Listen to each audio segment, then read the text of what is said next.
Today I'm going to be doing a book review on Lisa C's The Tea Girl of Hummingbird Lane.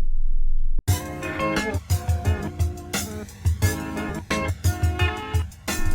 I have an opener here.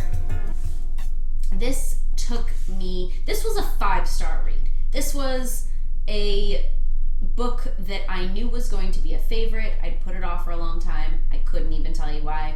I think for me, I go through such an emotional journey whenever I read one of her books. I know I love it so much. I know it's going to be so good. I know there's going to be a ton of information I'm going to want to take in. They always take me a little bit longer than most would, but they're always favorites. So she's one of my favorite authors. I've read several other of her books. This was one that is set in the Yunnan region of China, and I'm going to put it up in the corner. So I think part of what took me so long in this book is that every time I would read, I would stop, and even if it was like 2 pages that I would read, I would almost always go and do research or look up maps and look up pictures of the people and the places.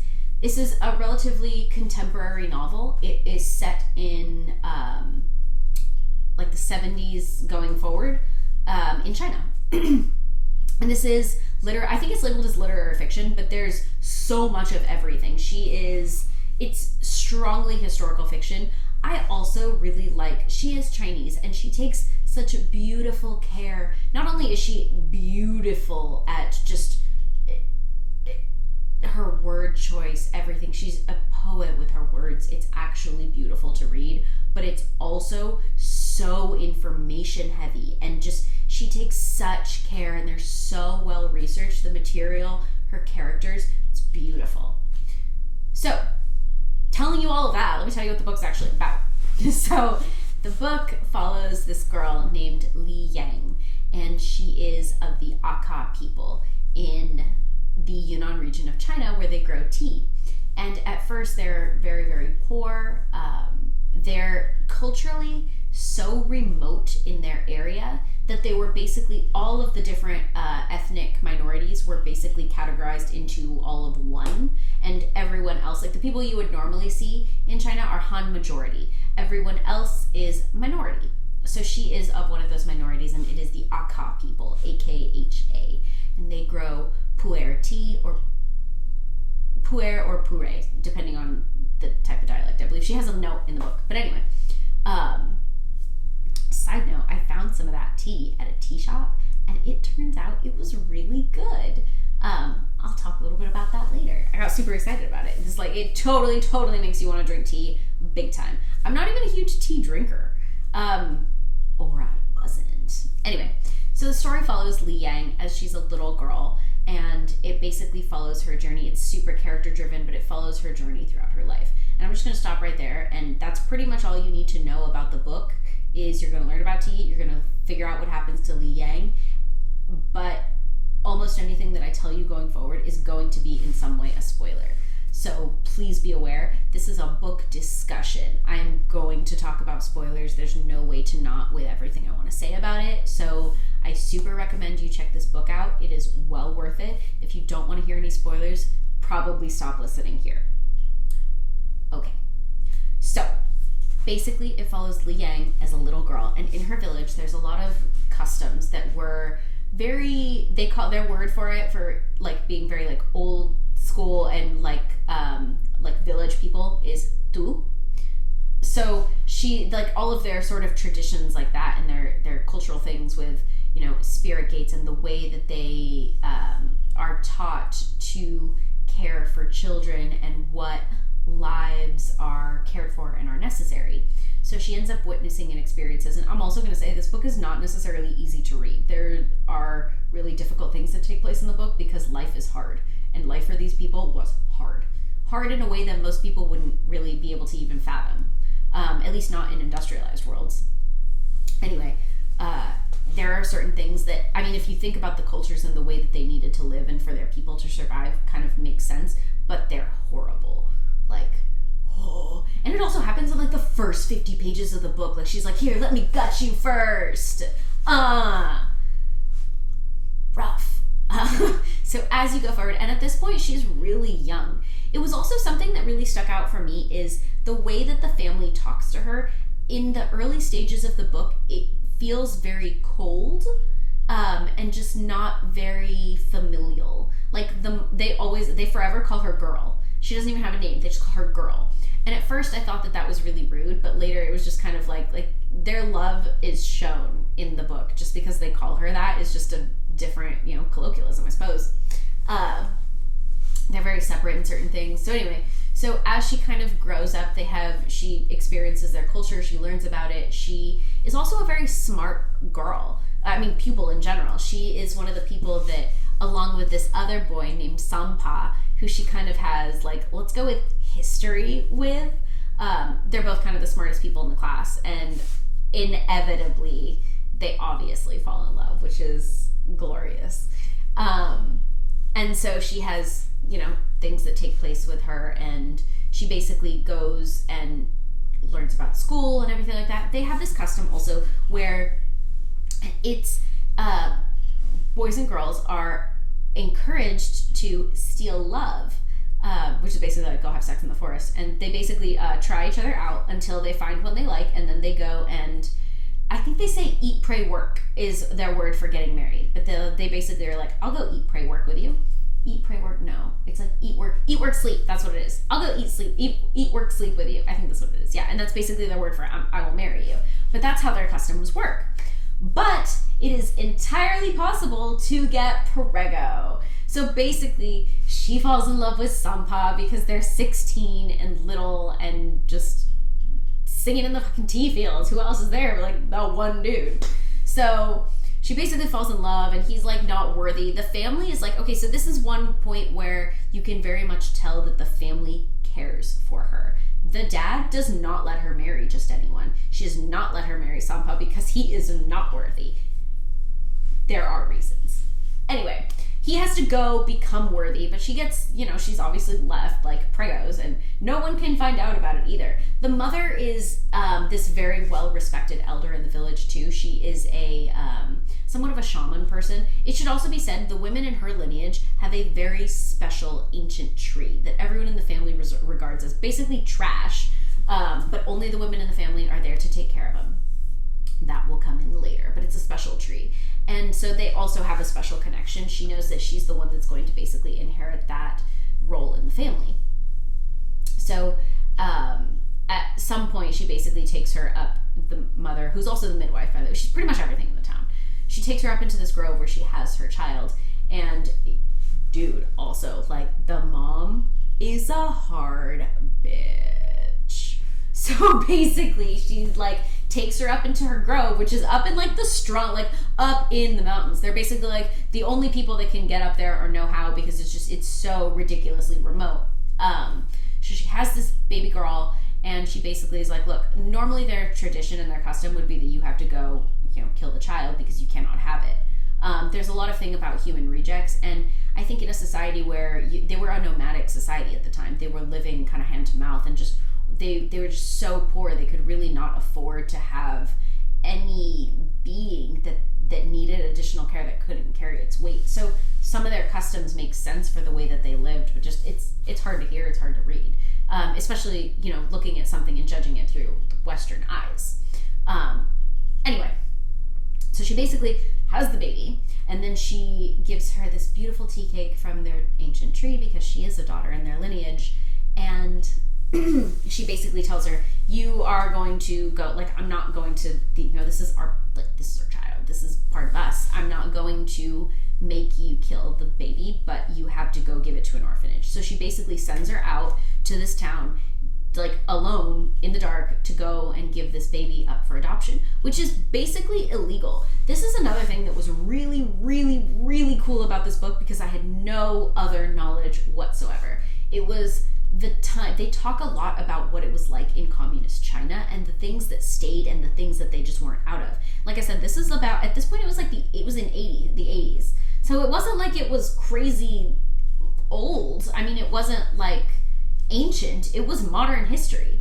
It's something I didn't know about. Certain things like the one child policy comes up, and slogans that were taught and how children were taught. It was so crazy interesting. So crazy good. So basically, I didn't know at the time, it was illegal. So she has to go and give her baby up, but she makes sure it gets actually to the orphanage, and she basically makes her way back to the tree, and she goes with her mom, and they basically book it back to town, and like nothing happened. Like nothing happened. Sampa still hasn't shown up from becoming worthy, so she's real sad for a while. So she's being sad. She also, she was supposed to take like the exit exam for wherever she is in China to like go to higher education. She basically doesn't do that because she's waiting for Sampa. So he's pretty much ruined her life at this point. But, you know, whatever. All of a sudden, out freaking nowhere, Sampa shows up. Holy shit. I was so excited at this part because you know I live for that shit. So Sampa shows back up again. And they like go off together, they get married. She's like ecstatic about it. Obviously, as everyone kind of had warned her before, Sampa's not what you thought. She realizes some things about her husband, and at some point she kind of has to like escape from him, so to speak. So she basically has to do that. And at this point she's young. I think she's not even 20 at this point. She's like 18. Like they were so young. They're babies crossing like a jungle. So he basically goes after her and saves her, and in doing so somewhat sacrifices himself. So all of a sudden she's alone again. So this is actually a part where I stopped for a while, mostly because I had to get some other reading done, and I was just loving this so much. I was also really stuck on, like, I didn't want Sampa to be gone anymore. I was really upset about that. I was kind of hoping he'd come full circle, but you know what? It's fine because she was better without him. Anyway, so she ends up going back to her village where she's like, yo, my husband died, which is pretty much best case scenario for her. She was like really not sure what she was going to do. Her customs do not allow her to go back if in a divorce situation. And the way that they deliver information to each other is like through the sister-in-laws. It was great. And no one ever really like talks up front. So kind of at this point, the story starts to kind of diverge. Not necessarily a ton. It's pretty much driven by Li Yang's story. But you kind of start to get little tidbits about Yan Ye, which is her daughter, the one that she birthed and gave up for adoption, who is renamed Haley as she is adopted by an American family. So you get a little bit of her story, and at this point she's obviously a baby, so it's not too much. But you get it's really cool because you get certain interviews, you get letters that the adopted mother has with her mother, and just kind of talking about the experience of adopting a child from a country that is not your own with a culture that is not your own, and both the differences in what the parents might feel versus what the child feels. Those themes were driven throughout the entire book. And at this point, I'm only really describing the first maybe third of it. She has got a long life. So she, at this point, basically has a second chance at life. And she goes back, and she always says, Teacher Zhang is, and I don't know if any of these names are correct. You know, I do not. This is like my own interpretation of these names. Okay? We're just going to go with that. So Teacher Zhang, basically, with the mother, are going to help her. And at this point, there's also been someone in the village. I forgot to mention him. This is so they talk about it on the back cover. It's like a Westerner comes into town and like totally throws her life upside down, which is true. He's a Westerner. He's from Hong Kong. I don't know why, but I did not think he would be a Westerner. I don't know why. I thought it would be someone from like outside the continent. I'm rude. I know. Anyway, so this gentleman and his son come, and his son's a little boy at the time, and he basically grows a connection with Li Yang's mom, the healer, and they basically play together and hang out while this gentleman is trying to cultivate Pu'er tea, and he basically teaches these people about it and kind of tries to make this tea that he sees is going to be the next big thing. Turns out he's absolutely right. It is the next big thing. It starts selling for tons and tons of money. So basically, when Li Yang comes back, she goes into this college in the next largest town, which I think is Kunming. Again, I can put the map up of where Kunming is. But basically, she goes to university there, she gets a job, and eventually she tries out or interviews for this position with this prestigious tea university and this special tea master. She is, of course, the only one selected for both programs because she is the only one of her people. She's also the only one that knows that much about tea and Pu'er. So she basically learns, and she's lucky enough to have an investor invest in a tea shop in Guangzhou. I'll also put a map up on that because God knows I'm probably not saying that correctly. So she ends up, having this little tea shop where she starts doing really, really well. She's good at what she does. And she, as a tea master, she's able to discern the subtle notes of tea. And this is where it got really, really beautiful. What they say and how they talk about tea and the essences of it. So I went to that tea shop. I didn't actually go to that tea shop. I just purchased the tea, picked it up anyway. So I was like all expecting. And the tea gentleman, I don't know if he's a tea master. I'm pretty sure he's just the dude that owns the shop. But he was basically like, don't buy that much of it. I really don't think you're going to like it. It totally tastes like dirt. But I'm over here like listening to all these amazing descriptions about it. And I'm like, there's no way this can taste like dirt. It is the essence of the gods. So I ended up getting some. And verdict was, I actually did like it. I did try and brew it 10 times because that was definitely something they talked about. Pu'er tea can actually be brewed 10 times. It's very, very good for you. So I did actually brew that. Did I do 10? No, I think I did 7. And that was kind of at the point where it started to get a little bit gross for me, but I actually really liked the first couple ones. It had a really it was definitely earthy, but more in like a mushroom way than a dirt way. Anyway, I liked it. So that was cool. So she basically ends up has this little life in this tea shop where she ends up befriending this lady. She's not real good at normal customs, and she still doesn't like to be around certain things. And it's a big city for a person that is from just absolute serenely beautiful surroundings. So she ends up befriending this lady named Mrs. Chang. And as she develops this friendship with her, she just talked to her on a park bench, there's so many things about this book that are just so serenely beautiful, and bad things happen to her. Her life is not all good. There's definitely bad things, but she just revels in some really beautiful, peaceful moments, and she just really loved this friendship with this lady. And then, of course, inevitably, as any mother would, she basically tricks her into meeting her son. So her son ends up meeting Li Yang, and she's super reluctant about it. She's like, I'm not into this. She had no eyes for anyone. She was still stuck on that. And it had been 7 years at this point since her husband had died, which is she was 26, 27, something like that at this point. But she ends up meeting the guy. They start to develop this courtship, which is so cute. And he does these things for her to kind of help her out, which at that point really should have been come on. That should have tipped you off. He gets her he gets her a passport. He gets her a visa to go to America, which even at this time, you had to have money to do. You had to have some kind of connections to get done. It should have tipped her off. And this was just we'll just have it just in case. But he's super great, and I really, really loved his character. His name is Jin. So as things take place, she ends up having this, there was this whole weird scenario that took place, but she ends up marrying Jin. And they live this wonderful, happy life. He is insanely wealthy, which she did not know, which honestly for me was just kind of I love that. I love that it was all she didn't marry him for the money. She had no idea if he had any money up until he basically sprung it on her after they were married, which I think is a little bit weird, but I'm not let's not go there on that. Everything about their relationship is just so wonderfully beautiful, and they care so much about each other, and they're so lovely, and it was just so nice that something like that worked out. So as it kind of goes on, they start to develop obviously a life, and she has issues with her tea shop that go back from her childhood. I mean, the story is just so deep. I would almost venture to say atmospheric. It definitely transports you. It was just, you're just so engrossed in everything about the tea. There for me really weren't moments that were slow. The whole thing read fairly quickly. My aunt read this book also. She read it in a day. She devoured it. So she was the complete opposite. Loved it as well. Just in a completely different reading style. So at this point, we're sort of at the end of the book, and towards the end, a lot of the characters that came in from the beginning sort of come back full circle. And I really don't want to give away the whole book at the end.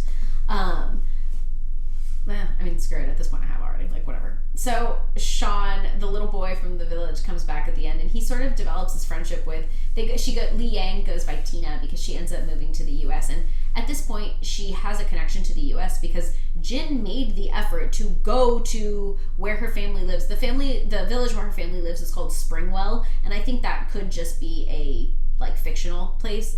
I think that part is fictional, but that's where the family is, and it's pretty remote. Jin basically makes the effort out there 3 separate times to ask for her hand in marriage, and 3 separate times, twice, the dad basically says no, like, you're not worthy yet, which I think is fucking beautiful. I mean, ridiculous also, but like, in the whole part where you're just like, it seemed like the family was sometimes really cold with her, but in things like that, you can see how much they value her, and I think that's really nice.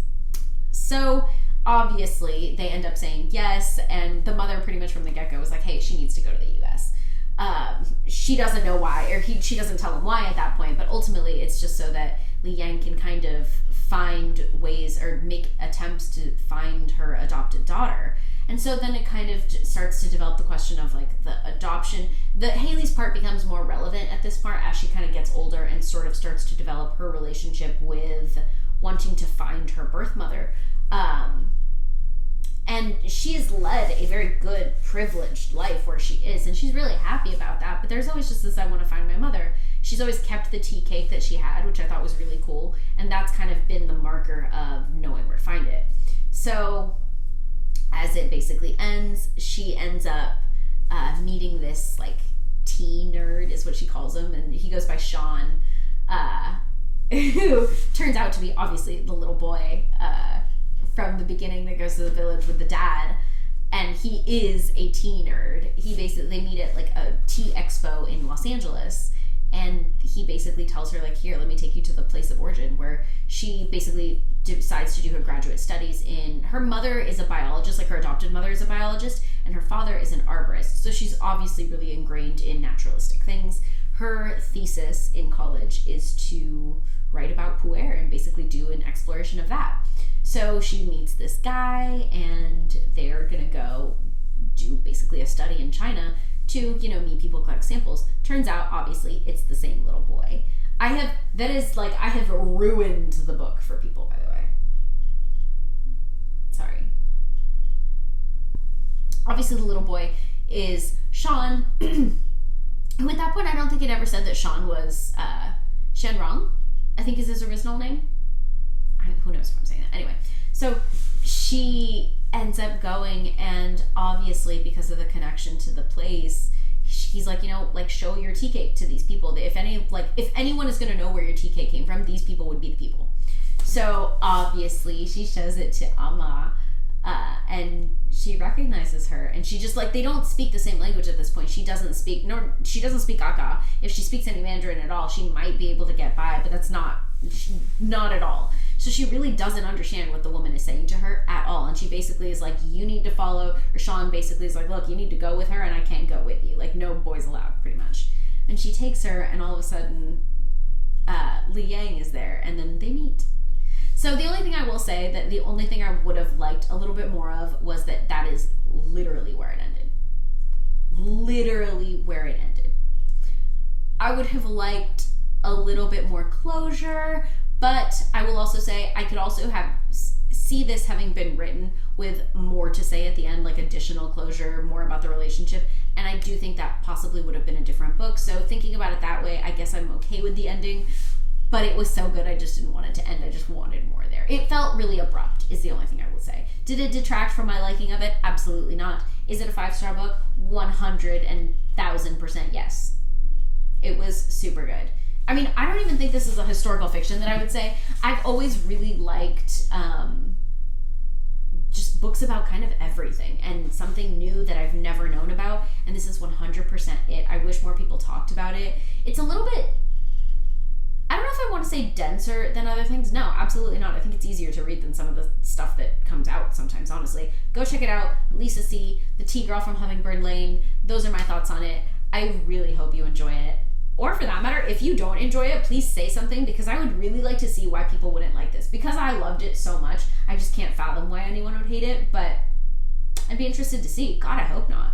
I hope no one hates this book. It was too good to be hated. Truly. Anyway, I'll see you guys next time. Bye.